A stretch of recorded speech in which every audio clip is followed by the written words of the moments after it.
بسم الله الرحمن الرحیم و بعد السلام علیکم و رحمت الله و برکاته.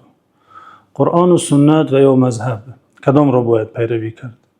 بیایید در این مورد چند صحبت نماییم. بینندگان ارجمند، بدعت ها در دین همیشه کارهای عملی و کارهایی که انجام می شوند نیست، بلکه بعضی بدعت های فکری اند. یعنی در اندیشه برخی مسلمانان فکرهای به وجود می آید، فکرهای دیده می شود که از نگاه شرعی بدعت محسوبند. یکی از آن بدعت های فکری همین است که مذهب را در مقابل قرآن و سنت گذاشته شود. به عباره دیگر از بدعت های فکری این است که شخص مسلمان گمان کند که قرآن و سنت چیزی دیگر و مذهبی فقها چیزی دیگر است. مثلا اگر نفر گمان کند که امامان برجسته اسلام، مجتهدان، فقیهان امثال امام ابو حنیفه، امام محمد ابن حسن شیبانی، امام ابو یوسف، امام شافعی، امام مالک و امام احمد حنبل حدیث ها را گذاشته به رأی و اندیشه خود در دین اجتهاد کردن و عمل کردن، این از جمله بدعت های در دین است. بدعت های اندیشوی فکری که در گذشته وجود نداشت حالا پیدا شده.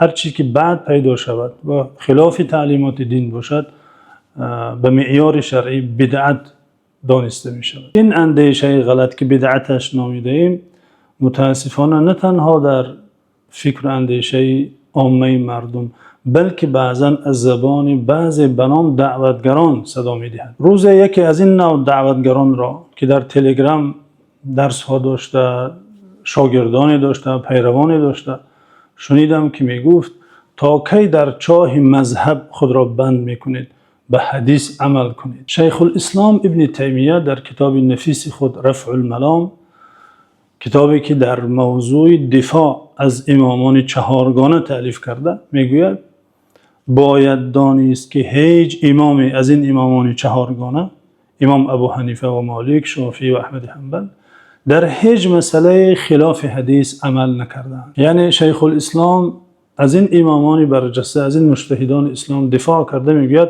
هر آنچه آنها گفتند، آن اجتهاداتی که گفتند، آن مسئله هایی که استنباط کرده، پیشنهاد کردند، همه در دایره معنای قرآن و احادیث پیامبر صلی الله علیه و سلم است و هیچگاه خلاف حدیث چیزی در دین نگفتند. آن حدیثی را که امروز آن جوان گمان میکند که به آن درس یافته، آن را دانسته، میخواهد گویا به آن عمل کند، مذهب را صرف نظر نموده، آن حدیث را هنوز بیشتر از 1000 سال قبل امام ابو حنیفه در مجلس درسش با حضور فقیهان برجسته امثال امام ابو یوسف که در علم حدیث از محدثان معروف است، شناخته شده، امثال محمد ابن حسن شیبانی که در علم عربی در زمانش یکی از سران و بزرگان بوده، امثال امام زفر که در قیاس یعنی مثلش نبوده، با حضور این فقیهان در مجلس این همه بزرگان آن حدیث بحث و بررسی شده،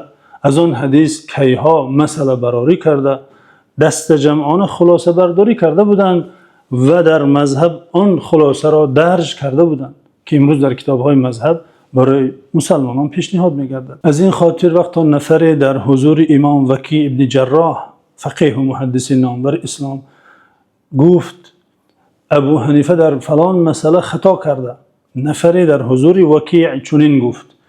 وکیع ابن جراح با او گفت چگونه میتواند ابو حنیفه خطا کند مادامی که در حلقه او چنین فقهای برجسته وجود دارد؟ اگر خطا کند حتما ابو یوسف از نگاه حدیثی او را اصلاح میکند، اگر از نگاه استنباط زبان عربی خطا کند امام محمد ابن حسن شیبانی حضور دارد، اگر در مسئله قیاس خلل اگر راه یابد زفر ابن حذیل امامی در فن قیاس اونجا حضور دارد، اصلاح میکند. البته ابو حنیفه و دیگر امامان بشرا معصوم نبودند، ولی امام وکیع ابن جراح اینجا از امام ابو حنیفه حمایه کرده، دفاع میکند که چگونه میتواند یک نفر که در حلقه او چنین فقها وجود دارند، چنین امامان برجسته او را احاطه کرده اند، چگونه میتواند خطا گوید و در مذهب او خطا درج گردد؟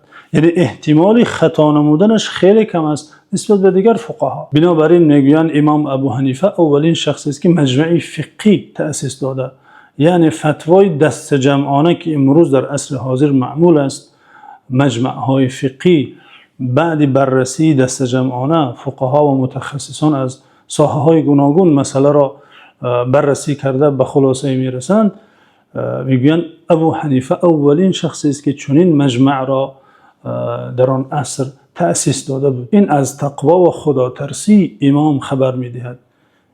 تقوای امام را افاده میکند که مسئله را به طور فردی استنباط کرده ارائه نمی کرد، بلکه در میان میگذاشت. بعضی مسئله ها 1 ماه بحث و بررسی میشد، سپس به خلاصه میرسیدند. من همین ستارگان درخشان آسمان علم حدیث و فقه، این احادیثی که این جوان امروز آن را یافته، نمیدونم شاید از زبان روسی خوانده، به عربی هم خوب شاید آشنایی ندارد، انا همان احادیثی که جوان امروز میخواهد مذهب را ترک کند و به آن احادیث عمل کند، خود را از خواندن مذهب، از استفاده از اجتهاد فقیهان بی‌نیاز میشمارد. این احادیث هنوز بیشتر از 1000 سال قبل در حلقه این فقیهان و محدثان و سروران بحث و بررسی شده، خلاصه گیری کرده شده بود و بعد آنان نسل دیگر فقهای دیگری در هر عصر هزاران فقیه آمده گفته آنان را، استنباط آنان را تأیید و تقویت کرده است و جایی که مخفی و پوشیده است آن را شرح و توضیح داده. همین گنج جمع شده طول عصرها، همین گنج علمی مذهب نام دارد. پس مذهب یعنی خلاصه براری درست از قرآن و حدیث از جانب محدثان و فقیهان که به شکل کتاب‌های فقهی درج شده پیشکش امت اسلام گشته است. بله، تعصب نمودن برای این و یا آن مذهب فقهی کار مذموم بد است، اما نه پیروی از مذهب. پیروی از مذهب خوب بلکه برای عامه مردم ضرور است، زیرا پیروی نمودن مذهب یعنی در راهی درستی که آن را فقیهان و مجتهدان کشاده‌اند رفتن است. نه هر کسی توان استنباط از قرآن و حدیث را دارد. برای مسئله برآوردن از قرآن و حدیث علم‌های گوناگون لازم که نه در هر کس فراهم است. تنها فقیهان و مجتهدان حق استنباط از آیات و احادیث دارند. آیات و احادیثی که درباره احکام است، البته طرز عبادت ها، حلال و حرام، جایز و ناجایز، این بخش دین جایز که تنها فقیهان مجتهد حق دارند وارد آن شوند و از این گونه آیات و احادیث مسئله استنباط کنند، خلاصه براری کرده برای مردم پیشنهاد کنند. و این چیزی منطقی و مسلم است. در همه ساحه های حیات و روزگار متخصصانی وجود دارد که سخن آنها قابل قبول است. در طب باید طبیبان حرف زنند، در هندسه باید مهندسان حکم برارند، در مسئله های شرعی نیز باید مجتهدان و فقیهان حرف زنند و دیگران میباید از پس آنان روند. همین از طریقه درست دینداری، زیرا خلاصه براری نمودن، استنباط نمودن مسئله ها از آیات قرآن و از احادیث کاری نه هر کس است، بلکه برای این کار میباید شخص فقیه مجتهد باشد و هر شخصی که به این زینه علم نرسیده عامی محسوب است، میباید از پشت فقیهان مجتهد رود. عملیه استنباط یعنی برآوردن مسئله از قرآن و احادیث کار خیلی نازک و لطیف است و دارای قوانین خاص است، همان گونه که قوانین معینی در طب هست، قوانین معینی در هندسه و در شیمیا هست، در علم فقه نیز قانون‌های معینی برای استنباط وجود دارد. اگر شخص آن قانون‌ها را نداند و رعایت نکند، حتما پایش میلغزد، حتما خطا به اجتهاد او به اندیشه او راه می‌یابد. بنابراین راه سالم دینداری این است که شخص مادام مجتهد نباشد از پشت مجتهد اقتدا کرده رود. بنابراین مسلمان عادی غیر فقیه غیر مجتهد حق دارد اجتهاد این و یا آن فقیه را انتخاب کند. یعنی شرط نیست حتما شخص واجب نیست که پیروی از امام ابو حنیفه کند. مثلا میتواند پیروی از امام شافعی کند، میتواند پیروی از امام مالک کند، از امام احمد حنبل کند. همه 4 مذهب‌های معتبری امتند. اما نباید وقتا یکی را پیروی میکند دیگر را، کسی که فقیه دیگری را پیروی میکند بیاد کاری تو خلاف سنت است، کاری تو بدعت است، کاری من سنت و کاری تو بدعت است. نه، هر یکی گرچنده که در یک مسئله مثلا 4 نظر هست، هر نظری با هم مخالف است، ولی همه این نظرها نظرهای مشروع و نظرهای اجتهادهای معتبر و مقبول محسوبند. مقصد همه فقیهان مجتهد عمل نمودن به حدیث است. فقیه مثلا به حدیث نظر میکند از یک زاویه معینه که فقیه دیگر از زاویه دیگر به آن حدیث نظر میکند یا به آن آیه، که نظری آنها در نتیجه با هم فرق میکند، اما مقصد هر یکی از آنان عمل کردن به همان حدیث است. و طبیعت دلیل های شرعی هم چنین است که احتمال پذیرند. یعنی هر فقیه میتواند تفسیر کند که همان حدیث برای او دلیل محسوب باشد و هیچ یک حق ندارد جانب دیگر را گوید که تو خلاف حدیث عمل کردی. همان حدیث میتواند دلیل این فقیه باشد و همان حدیث میتواند دلیل فقیه دیگر باشد، چون که هر دو احتمال در آن حدیث وجود دارد. مثلا وقتی بعضی تابعیان و بعضی فقها و محدثان میگویند آمین در نماز باید با صدای پست گفته شود، بعد خواندن سوره فاتحه باید آمین را در دلش به صدای پست نمازگزار گوید، این نظری آنها بر پایه احادیث است که نزد آنها صحیح است. یعنی آنها روایت میکنند با سندهای صحیح، با معیارهای علمی که نزد خود دارند، قواعد شریعت که نزد اهل علم معروف است. این احادیث صحیح است و در مقابل آن احادیثی که میگوید بلند گفته شود، این احادیثی که میگوید پست گوید بر آن احادیث برتری دارد. بنابراین به این احادیث عمل کردن و اجتهاد نیز همین است. وقتی مجتهد زحمت میکشد، فکر و ذهن خود را صرف میکند، بالای احادیث، بالای همه روایت های گوناگون را جمع کرده تحلیل و بررسی میکند، به خلاصه میرسد، میباید به آن خلاصه عمل کند.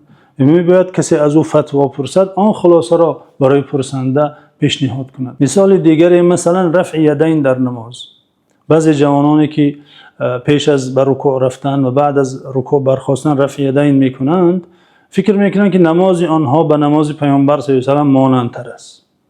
و کسانی که تنها در آغاز نماز رفع یدین میکنند، یعنی گویا که خلاف سنت عمل کردن یا علی الاقل نمازشان کاملتر نیست. بیننده گرامی، این که پیروان مذهب حنفی و اینچنین پیروان مذهب امام مالک میگویند نمازگزار تنها در آغاز نماز باید دستان خود را بردارد، رفع یدین کند، پیش از بر رکوع رفتن و بعد از رکوع برخاستن نباید دستان خود را بردارد، این گفته فقیهان مذهب بر اساس احادیثی است که آن را محدثان نامور اسلام روایت کردند، امثال امام ترمذی، امام ابو داود، امام نسائی، امام عبدالرزاق، امام طحاوی. همه این بزرگان روایت کردند که رفع یدین تنها در آغاز نماز است و بس. و پیامبر صلی الله علیه و آله چنین نماز می‌خواندند. گفته احادیث صحیح در این مورد آمده. این محدثان بزرگوار از عبدالله ابن مسعود روایت کردند. عبدالله ابن مسعود یعنی فقیه از بزرگان فقیهان صحابه، مفتی صحابگان، که دیگر صحابگان برای فتوا به او مراجعت میکردند.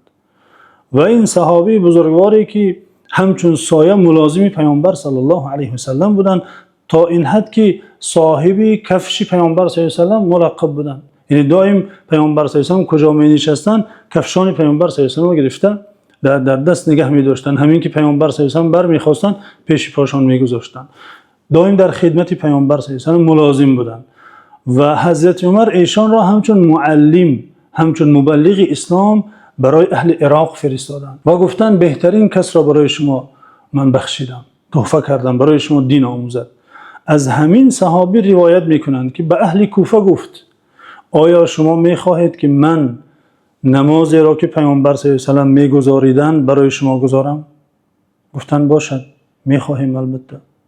راوی میگوید ابن مسعود 2 رکعت نماز گذارید و بجز در آغاز نماز دیگر هیچ مراتبه دستان خود را نبرداشت. یعنی رفع یدین نکردن، یعنی پیش از رکوع و بعد از رکوع دستان خود را نبرداشتن و گفتن این همان نمازی است که پیامبر صلی الله علیه و سلم میگذاریدند و من میدیدم. و شخصی که این عربی نیست که پیامبر صلی الله علیه و سلم را یک مرتبه دیده باشد و به وطن خود برگشته باشد، بلکه شخصی است که صاحب نعلی رسول الله صلی الله علیه و سلم لقب دارند، دائم در خدمت ایشان بودند. بنابراین امام ابو حنیفه به این حدیث عمل کرده، گفتند تنها در آغاز نماز باید رفع یدین شود، چون که ابن مسعود چنین روایت کرده، چنین گفتند. و تنها انتخاب امام ابو حنیفه نیست، بلکه امام مالک امام دارالهجره نیز چنین میگوید رفع یدین یک مرتبه آغاز نماز است. این چنین امام بزرگواری فقه و حدیث که مذهبی فقهی داشتند و امیر المؤمنین در حدیث ملقبند که به این لقب یک چند نفری انگشت شمار سرفراز شده در تاریخ اسلام. امیر مؤمنین در علم حدیث سفیان ثوری به این نظر بودند، می گفتن رفع یدین تنها در آغاز نماز. این چنین از تابعیان امامان برجسته همچون عامر شعبی، ابراهیم نخعی، وکیع ابن جراح و دیگران رفع یدین نمی کردند. حتی امام بدرالدین عینی، این فقیه و محدث نامور اسلام، در کتاب حدیثی خود، حدیثی و فقهی نخب الافکار، آورده که از صحابگان 4 خلیفه راشد و عبدالله ابن مسعود، براء ابن عازب، طلحه و زبیر، ابن عباس، ابو سعید خدری، جابر ابن سموره و عبدالرحمن ابن عوف تنها 1 مرتبه در آغاز نماز رفع یدین میکردند و بس.